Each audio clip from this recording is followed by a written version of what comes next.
رشتہ داروں نے بتایا، اے ہمارے چچا کے بیٹے، ہم اس سال حج کرنے گئے تھے۔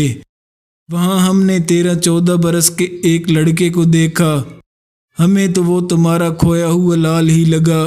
ہم نے اس سے پوچھا کہ اے شریف باپ کے بیٹے، تم کس قبیلے سے ہو؟ اس نے بتایا کہ بنی کلب سے۔ ہم نے پھر پوچھا تم یہاں اکیلے کیوں آئے ہو؟ تو اس نے بتایا کہ کچھ برس قبل مجھے ڈاکوؤں نے اٹھا لیا تھا، پھر مجھے مکہ مکرمہ میں لگنے والے ایک میلے میں بیچ دیا، اور اب میں ایک شریف اور اونچے خاندان کا غلام ہوں۔ حارثہ نے کہا، کیا تم نے اس کو اس کے باپ کی حالت نہ بتائی؟ اسے یہ نہ بتایا کہ آنسو بہا بہا کر میری آنکھوں کا پانی خشک ہو گیا ہے؟ رشتہ داروں نے کہا، ہم نے تمہارا سارا حال اس کو بیان کیا۔ اس نے کہا، میرے والد کو تسلی دینا اور کہنا کہ حوصلہ رکھے، غم نہ کرے، میں یہاں بہت پرسکون اور آرام سے ہوں۔ حارثہ نے کہا، پتہ نہیں میرا بیٹا بیچارہ کس حال میں ہوگا، اور تم میرا دل بہلانے کو یہ کہہ رہے ہو۔ رشتہ داروں نے کہا، اس معاملے میں ہمیں ذرا بھی شک نہیں، اور تم بھی شک نہ کرو، کیونکہ اس نے اپنا اور تمہارا نام بالکل ٹھیک ٹھاک بتایا تھا، اور اسے یہ بھی یاد تھا کہ اسے خیمے سے باہر کھڑے ہوئے ڈاکوؤں نے اٹھایا تھا۔ حارثہ اپنے بھائی کعب سے کہنے لگا، اے میرے بھائی، چلو ابھی اور اسی وقت، مجھے تو بیٹے کو دیکھے بغیر ایک پل بھی چین نہیں، ہم مکہ مکرمہ کی طرف چلتے ہیں۔ چنانچہ ایک چھوٹا سا قافلہ اسی وقت مکہ کی طرف روانہ ہو گیا۔ یہ لوگ منزلوں پر منزلیں مارتے مکہ مکرمہ پہنچ گئے۔ انہیں معلوم ہوا کہ اس کے بیٹے کو عکاظ نامی میلے میں فروخت کیا گیا تھا، اور اس کے خریدار کا نام حکیم تھا۔ حکیم ایک معزز قبیلے کا شریف آدمی تھا۔ وہ اس کے گھر پہنچے تو معلوم ہوا کہ اس نے حارثہ کے بیٹے کو خریدا ضرور تھا، لیکن پھر اسے اپنی ہمشیرہ کو تحفے میں دے دیا تھا۔ حارثہ کو دراصل اسی خاتون کے قبیلے بنی معاد کا بتایا گیا تھا۔ اب وہ حکیم کی بہن کے گھر کی طرف روانہ ہوئے۔ انہیں بتایا گیا کہ وہ جس گھر کی طرف جا رہے ہیں وہ معزز لوگوں کا گھر ہے۔ وہاں پہنچ کر ان کی ملاقات ایک نہایت پروقار شخص سے ہوئی۔ حارثہ اپنے بیٹے کے آقا کو دیکھتے ہی مطمئن ہو گیا۔ اس شخص کا چہرہ بتا رہا تھا کہ اس سے کسی کو نقصان پہنچ ہی نہیں سکتا۔ حارثہ نے میزبان سے اپنے آنے کا مطلب بیان کیا اور کہا، اے معزز سردار، آپ اور آپ کا خاندان اللہ کے گھر کا نگہبان ہے۔ آپ مصیبت زدوں کی مدد اور قیدیوں کو کھانا کھلانے کی شہرت رکھتے ہیں۔ ہم آپ کے پاس اس لیے آئے ہیں کہ میرا بیٹا آپ کی ملکیت میں ہے۔ آپ سے درخواست ہے کہ آپ جس قدر دولت چاہیں لے لیں، مگر میرے بیٹے کو آزاد کر دیں۔ میری آنکھیں اس کا چہرہ دیکھنے کو ترس رہی ہیں۔ میزبان نے انتہائی میٹھے لہجے میں پوچھا، معزز مہمان، آپ کس کی بات کر رہے ہیں؟ حارثہ نے کہا، میں اپنے بیٹے زید کی بات کر رہا ہوں۔ میزبان یہ سن کر کچھ سوچ میں پڑ گیا۔ حارثہ نے میزبان کے چہرے پر کچھ بے چینی سی دیکھی۔ وہ منزل کے قریب آ کر ایک عجیب کیفیت محسوس کر رہا تھا۔ تبھی اس کے کانوں میں آواز آئی، کیا اس کے علاوہ آپ کے یہاں آنے کا کوئی مقصد نہیں؟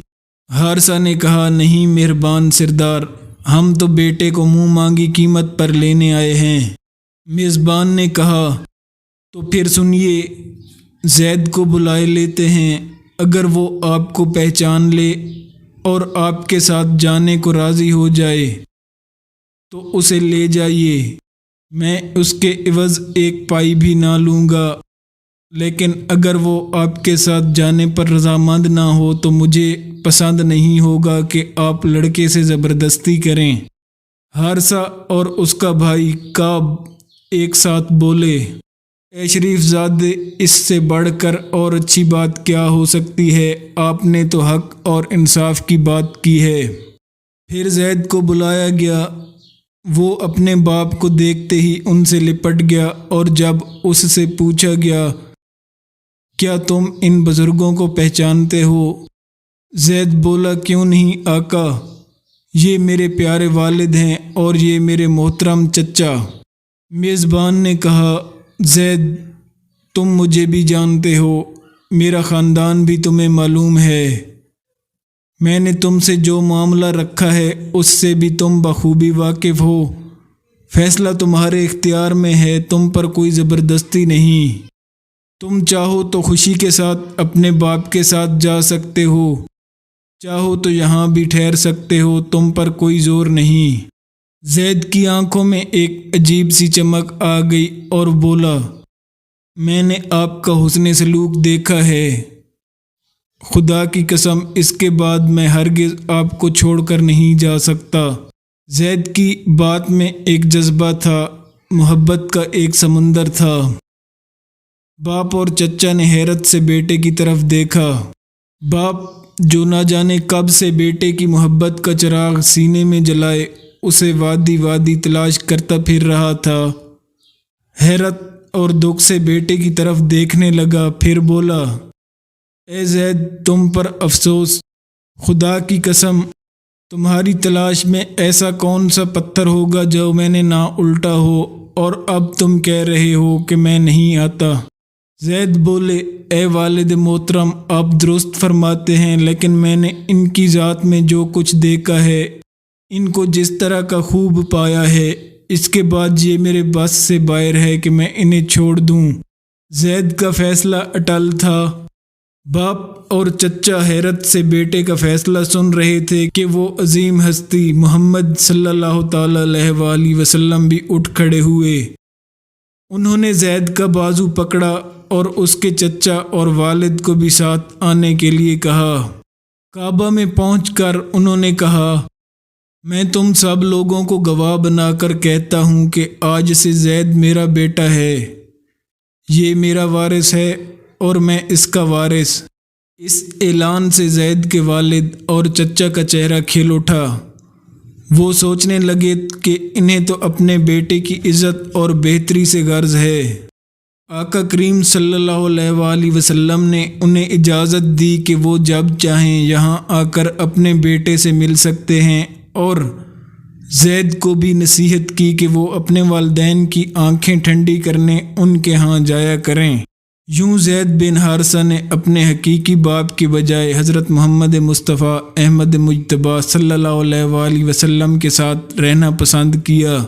اس کے چند برس بعد جب محمد صلی اللہ علیہ وآلہ وسلم کو اللہ نے اپنا رسول منتخب کیا تو زید رضی اللہ تعالیٰ عنہ آزاد کردہ غلاموں میں سب سے پہلے شخص تھے جو مسلمان ہوئے۔ انہیں حضرت خدیجہ رضی اللہ تعالیٰ عنہ کے بھائی حکیم نے عکاظ کے بازار سے خریدا اور تحفے میں ام المومنین حضرت خدیجہ کے حوالے کر دیا۔ زید رضی اللہ تعالیٰ عنہ چند ہی دنوں کے بعد آپ سے اس قدر مانوس ہو گئے کہ ساری زندگی آپ کے پاس رہے۔ زید رضی اللہ تعالیٰ عنہ کہا کرتے تھے کہ رسول اللہ صلی اللہ علیہ وآلہ وسلم نے انہیں ساری زندگی کبھی نہیں ڈانٹا، اور ان کی ساری زندگی آپ کے ہی پاس گزری۔